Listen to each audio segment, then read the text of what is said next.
sign အမှတ်သားကြောင်းကိုဒါဒီနေ့မှာမြောက်ပေးခြင်းတာဖြစ်ပါတယ်။လက်ဝါးပြင်မှာပေါ့နော်။ M ပုံစံအမှတ်သားလေးပါတဲ့လက်ပိုက်ရှင်တွေကိုဒီနေ့မှာတခြားလေးပညာမြောက်ပေးမှာဖြစ်တယ်။ M ပုံစံအမှတ်သားကဘယ်လိုနေရာမှာပါလဲဘာနဲ့ထိစပ်နေရလဲဆိုတာကိုတခြားလေးပြောပြမှာပေါ့နော်။ပုံမှန်ပြပေးထားသလိုနှလုံးလမ်းကြောင်းရယ်၊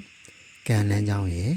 ၊ဉာဏ်လမ်းကြောင်းရယ်နောက်ပြီးတော့အသက်လမ်းကြောင်းရယ်ပေါ့နော်။ထိုလေးခုပေါင်းစုံသွားပြီးတော့ဖြစ်တည်နေတဲ့ပုံစံအမှတ်သားကိုM ပုံစံအမှတ်သားလို့သတ်မှတ်ပြီးတော့ပြောလို့ရတယ်ပေါ့နော်အဲ့တော့ M ပုံစံအမှတ်သားပါရင်ဘာတွေကောင်းပါလဲဘာတွေကြုံရမလဲဆိုတာကိုဒီချာလေးနားလည်သဘောပေါက်အောင်လေ့လာပြီးလို့ရပါတယ်ပေါ့နော်အဲ့တော့ဒီ M sign ကတော့တော်တော်များများလူအများစုမှာတော့ဘာတော့ပါတယ်ဒါပေမဲ့ပါပုံပါနီးမှာတော့ပေါ့နော်အားတာတာအားနေတာဆိုပြီးကွဲလဲသွားတယ်အဲ့တော့ဒီနေ့မှာတော့ဆရာတို့ကကောင်းတာရောအားနေတာရောဒါဒီချာလေးနားလည်သဘောပေါက်အောင်ရှင်းပြပြီပေါ့နော်ပုံလေးနဲ့နားလည်သဘောပေါက်ရှင်းပြပြီးမှဖြစ်တယ်ပေါ့နော်ကောင်းတဲ့ပုံရယ်ညံ့တဲ့ပုံရယ်ပေါ့နော်အဲ့တော့ဆရာတို့အရင်ဒီမှာပုံမှာပြပေးထားတဲ့အတိုင်း M ပုံစံအမှတ်သားလေးပါတယ်ပေါ့နော် M ပုံစံအမှတ်သားလေးပါတယ်အဓိကနေတဲ့အကောင့်ဘက်တွေကိုအရင်ဆုံးပြောပေးမယ်ပေါ့နော်သူတို့ကဒီကြိုးစားမှုပေါ့နော်သူတို့ရဲ့ကြိုးစားမှုတွေနဲ့ဘဝမှာအဆင်ပြေပြေနေရတတ်တယ်ပေါ့နော်ကိုယ့်ရဲ့ကြိုးစားမှုကြောင့်ပဲဒီကံထောက်ကူတွေကပို့ပြီးကောင်းလာမှာပို့ပြီးပြည့်စုံလာမှာပေါ့နော်တချို့ဆိုရင်ကြိုးစားမှုမလျော့တဲ့အခါမျိုးမှာအသက်40မတိုင်ခင်မှာသူကပြီးစုံနဲ့နေရမယ်အစဉ်ပြည်နိုင်တဲ့ကံထောက်ကူတွေကိုရမယ်ပေါ့နော်ပြောရမှာဆိုရင်ရှမ်းသာနိုင်တဲ့အထိကိုရရှိနိုင်ပါတယ်ဒါတစ်ချက်ပေါ့နော်ဘာကြောင့်လဲဆိုတော့သူကြိုးစားမှုတွေမလျော့ဘဲနဲ့တွားနေတဲ့အတွက်ကြောင့်သူကဘယ်လိုပြောရမလဲရှမ်းသာမှုကိုကောင်းကောင်းရရှိနိုင်တယ်ဘောမှာပြည်စုံနဲ့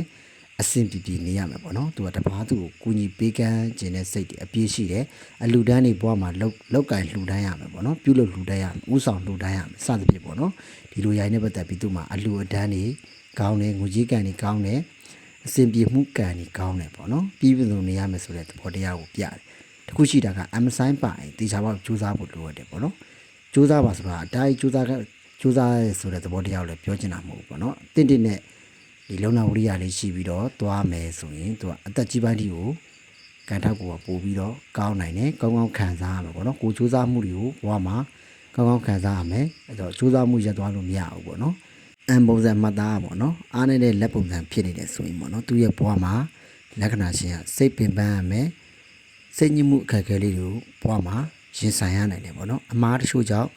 ကိုယ့်ရဲ့အရာတွေကိုယ့်ရဲ့ပစ္စည်းကိုယ့်ရဲ့ငွေကြေးစသဖြင့်ဒီအရာတွေဆုံးရှုံးတတ်တယ်ပေါ့နော်စိတ်တော့ကလေးတွေရောက်ရတတ်တယ်ဆိုတာကိုပြတယ်ပေါ့နော်ဒါကတော့သူ့ရဲ့ M sign အားနေရင်ပေါ့နော်ပြီးတော့ M sign အားနေတဲ့အခါမျိုးမှာကိုယ်ကစူးစမ်းမှုတွေမရှိတာပြင်းရည်နေတာမျိုးတွေဖြစ်တယ်ဆိုရင်သူကသူ့ရဲ့အကျိုးတွေကိုမရနိုင်ဘူးပေါ့နော်တော်တော်နဲ့အဆင်မပြေနိုင်ဘူးပေါ့နော်လုံးနဲ့ချာလဲလိုက်နေဆိုတဲ့သဘောတရားကိုဖြစ်စေနိုင်တယ်ကံလည်းနေတတ်တယ်ပေါ့နော်သူကဒီစူးစမ်းမှုရော့နေမယ်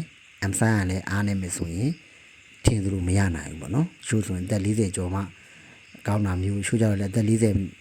ကျော်လည်းမကောင်းသေးဘူးပေါ့နော်ဒီလိုမျိုးတွေအများဆုံးဖြစ်တတ်တယ်ပေါ့နော်အဲ့တော့ M sign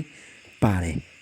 ်အသက်လမ်းပေါ့နော်ကံလမ်းဉာဏ်လမ်းနှလုံးလမ်းဒီလိုတွေကိုပေါင်းစုံပြီးတော့ M sign ကပါတယ်လက်နေထားကလည်းကောင်းတယ်ဆိုမှသူကရှေ့မှာပြောခဲ့တဲ့အကျိုးတွေကိုရရှိနိုင်မှာအဲ့လိုပါတော့ပါတယ်ဒါပေမဲ့ M sign မကောင်းဘူးပေါ့နော်လက်နေထားလည်းမကောင်းဘူးအဖြတ်တွေဟားနေတာမျိုးတွေဖြစ်တယ်ဆိုရင်တော့သူကထင်တယ်လို့မရနိုင်ဘူးဒီသူ့ရဲ့အကျိုးတွေကိုထင်တယ်လို့မရနိုင်ဘူးတီးတသာရဖို့တော့ခဲရင်းနေပေါ့နော်အဲ့တော့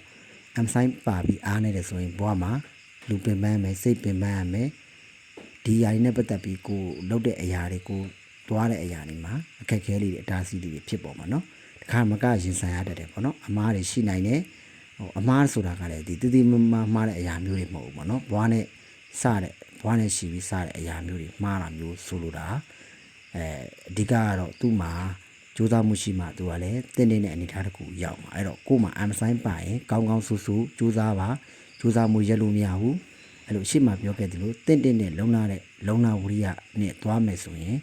တင်းတဲ့အထောက်အကူရနိုင်တယ်ပေါ့နော်ဒါကောင်းကောင်းမကောင်းအောင်ပေါ့နော်သူ့ရဲ့အစဉ်ပြေမှုအားတာမှုပေါ့နော်ဒါတွေကိုရနိုင်မယ်ပြီးတော့ကောင်းတဲ့အရာလေးတွေကောင်းကောင်းခံစားရအောင်ကောင်းတာလေးတွေပို့ပြီးတော့အားပြုပေးသွားမယ်ဆိုရင်လည်းသူကအညံ့နေနိုင်တယ်အဲ့တော့ကို့မှာအစိုးဘက်ပဲဖြစ်ဖြစ်အကောင့်ပဲဖြစ်ဖြစ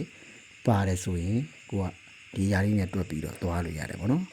အဲ့လိုဖြည်းဖြည်းကြိုးစားလာမယ်ဆိုရင်တော့အောင်မြင်မှုတွေရတယ်ဖြည်းဖြည်းနဲ့ရရှိလာလိမ့်မယ်ကောင်းတဲ့ချက်တွေပို့ပြီးရနိုင်တယ် ကောင်းတဲ့အရာလေးတွေပို့ပြီးဖြစ်နိုင်တယ်အဲ့တော့ကိုယ်မှာ am sign မှာတေချာပေါက်စူးစမ်းဖို့လိုအပ်တယ်ဟိုတင်းနဲ့အနေထားတစ်ခုရအောင်စူးစမ်းသွားမယ်ဆိုရင်သူကအားတာတယ်တဖြည်းဖြည်းပေါ့ကိုကတော့ဖြည်းဖြည်းမှန်မှန်လေးနဲ့စူးစမ်းဖို့လိုအပ်တယ်ပေါ့နော်ရက်သွားတာမျိုးတွေအစင်မပြေမှုဖြစ်တဲ့အတွက်ကြောင့်နားသွားတာမျိုးတွေတော့လုပ်လို့မရဘူးကိုကအရှုံးမပြီးပဲနဲ့တေချာလေးစူးစမ်းပြီးကိုယ့်ရဲ့ဘဝကိုဆက်လက်သွားကမှသူကအောင်မြင်မှုတွေကိုရရှိမှာအဲ့တော့ကိုယ်မှာ am sign မှာစူးစမ်းဖို့ပဲတိုက်တွန်းခြင်းနဲ့အဲ့တော့ကိုစူးစမ်းတာခဲ့တာတွေကကိုအချိန်မှာအတီးပွင့်ဒီຢာတွေကိုအတီးပွင့်ခံစားရမယ်ပေါ့နော်စူးစမ်းမှုရလက်တွေကိုကိုကအသက်ကြီးလာတဲ့မြတ်ကောင်းကောင်းရရှိနိုင်မှာအဲ့တော့ဆရာတို့ပြောပြသလို am sign မှာတေချာပေါက်စူးစမ်းပါထက်ခါပြောတာဆိုတာကနားလေသဘောပေါက်အောင်လို့ဖြစ်ပါတယ် am sign မှာအဓိကစူးစမ်းမှုရှိမှအဆင်ပြေပါလိမ့်မယ်